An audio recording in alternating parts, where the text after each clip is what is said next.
When it comes to sound bars, Samsung has always been one of the best options out there. Today we are going to unbox and set up the Samsung Q60C.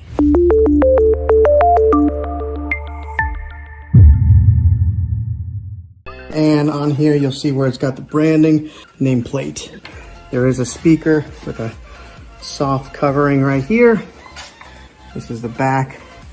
It's got the big old hole here for the subwoofer outlet.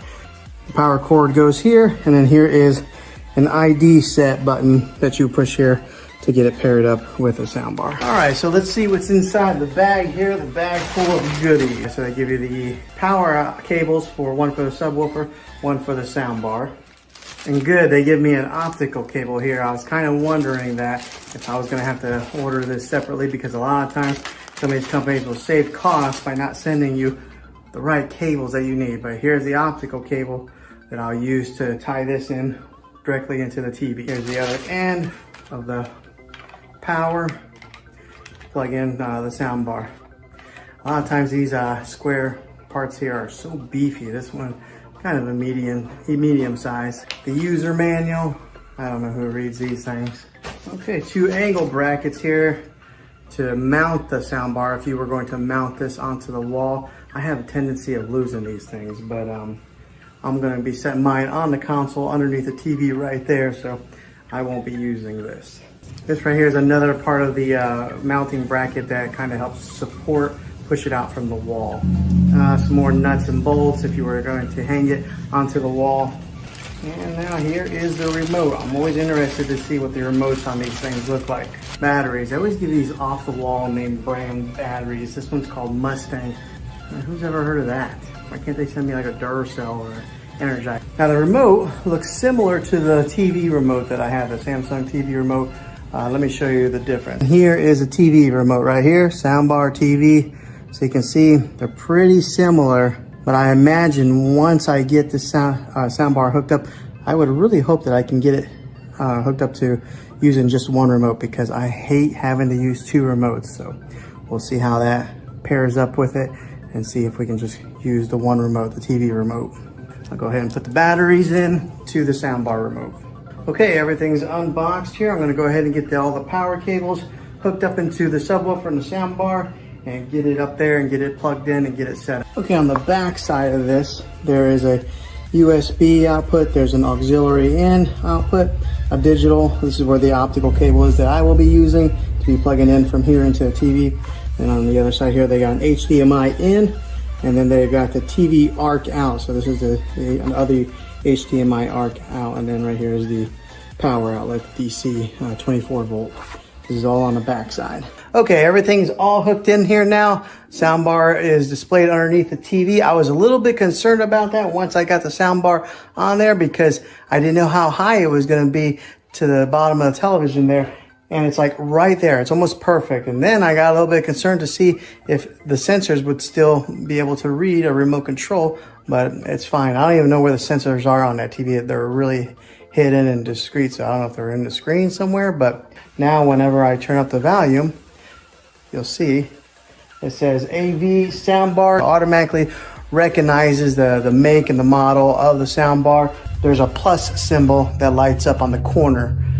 So it signifies on the soundbar and it signifies on the television. Okay, the subwoofer is connected to the soundbar. Let me tell you, I've never experienced such an easier setup process than this right here. The way this works is once you plug in the subwoofer right here, it automatically connects to the soundbar right away. So that you don't even need to push in the button on there to pair it. It automatically did that. And one of the ways that you can tell if it is paired is on the back side of the subwoofer. You'll see that there's a blue light right there shining. So that means that it is connected.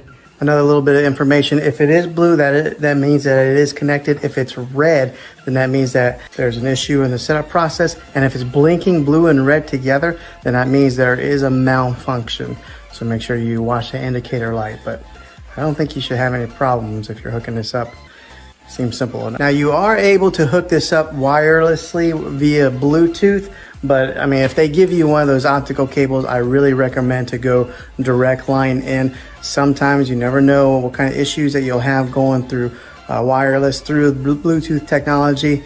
I know it's pretty solid, Bluetooth is, but if you can go wired in, definitely do that. So that's what I did, wired in. Okay, so the good thing is we were able to use the TV remote for the soundbar and the TV together, so I will only be using one remote. No need to have two different remotes, one to run the soundbar or one to run the TV. Everything will be accessed through this one right here. This is the TV remote, so I like that.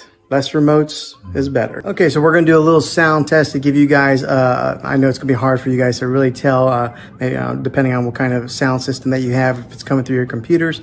But I'll give you guys a little test of what it's gonna sound like. And I just did a little trial run. Let me tell you, it is a big difference between using a soundbar and just using the speakers on the TV. It gets pretty loud without having to turn it up very far. So much so that my wife is sitting behind me and she started squinting her eyes like that because it was just getting kind of loud for her, but you can listen in.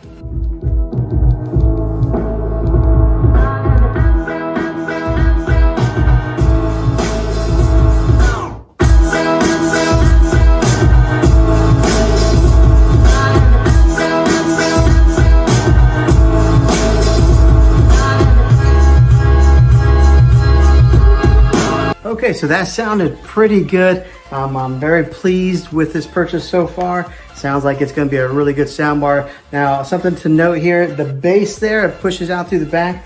In my particular surroundings, I've got it on a cornered wall right here, but when it pushes out, it kind of travels up, so we could hear the bass really well. I know everybody's environment is going to be a little bit different.